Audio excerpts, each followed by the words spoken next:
శ్రీమాత్రే నమః. నేను మీ చెల్లా జ్యోతిర్మయి. ఓం వైబ్స్కు స్వాగతం. ఈ వీడియోలో ఆదిశంకరాచార్యుల వారి కైలాసయాత్రలోని సౌందర్యలహరి రచన గురించి తెలిపే ప్రయత్నం చేస్తాను.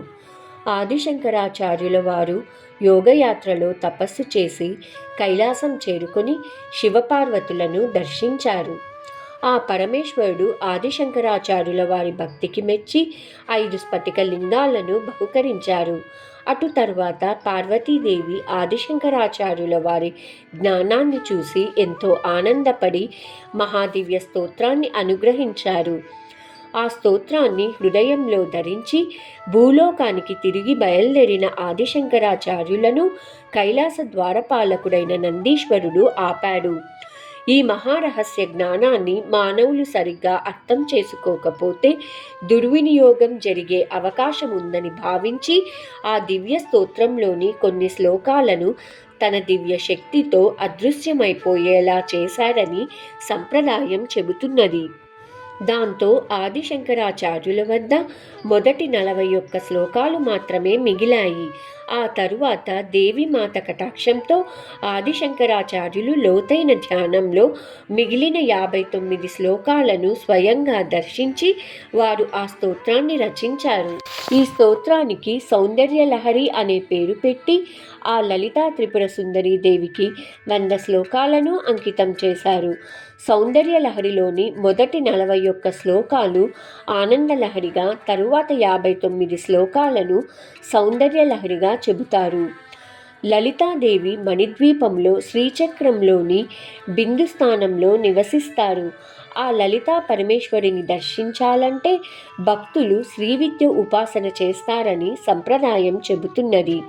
శ్రీవిద్య ఉపాసనలో సౌందర్యలహరి ఒక సహాయక గ్రంథం లాంటిది.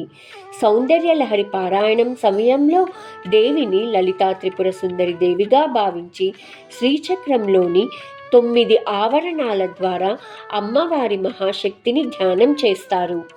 ఆ ధ్యాన వివరాలు తెలిపే ప్రయత్నం చేస్తాను.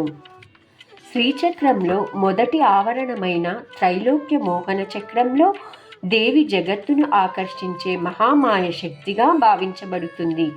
ఈ ఆవరణానికి అనుగుణంగా సౌందర్యలహరిలో 1 నుండి 11 వరకు శ్లోకాలను ధ్యానం చేస్తూ పారాయణం చేస్తారు.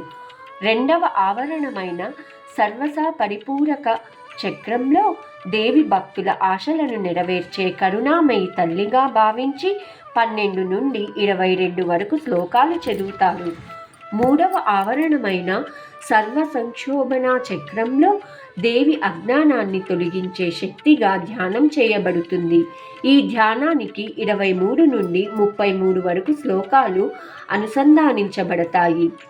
నాలుగవ ఆవరణమైన సర్వ సౌభాగ్యదాయక చక్రంలో దేవి శుభం మంగళం ప్రసాదించే తల్లిగా భావించబడి 34 నుండి 44 వరకు శ్లోకాలు చదువుతారు.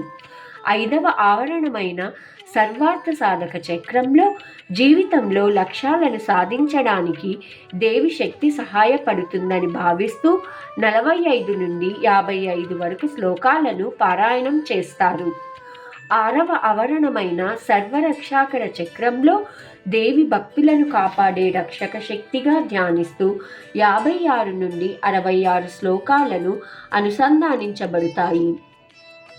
ఏడవ ఆవరణమైన సర్వరోగహర చక్రంలో దేవి వ్యాధులను తొలగించే కరుణామయి తల్లిగా భావిస్తూ 67 నుండి 77 వరకు శ్లోకాలను చదువుతారు.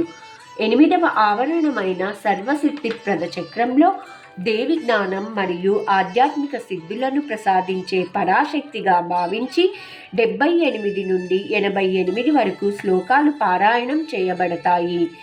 చివరగా 9వ ఆవరణమైన సర్వానందమయ చక్రం లేదా బిందువులో దేవి పరబ్రహ్మ స్వరూపిణిగా సంపూర్ణ ఆనందరూపమైన త్రిపుర సుందరిగా భావింపబడుతూ 89 నుండి 100 వరకు శ్లోకాలను చదివి ఉపాసనను సంపూర్ణం చేస్తారు. ఈ విధంగా శ్రీచక్ర నవావరణ భావంతో సౌందర్యలహరి పారాయణం నవరాత్రులలో చేయడం ద్వారా భక్తులు దేవి పరాశక్తి తత్వాన్ని అంతర్గతంగా అనుభవించగలరని శ్రీవిద్య సంప్రదాయం తెలియజేసింది. ఇంతటితో ఆదిశంకరాచార్యుల వారి కైలాసయాత్ర సంపూర్ణం. సర్వే జన సుఖినో భవంతు. మరొక వీడియోలో మరొక విశేషం గురించి తెలిపే ప్రయత్నం చేస్తాను. అందరికీ శుభం జరగాలని కోరుకుంటూ మీ చెల్లా జ్యోతిర్మయి.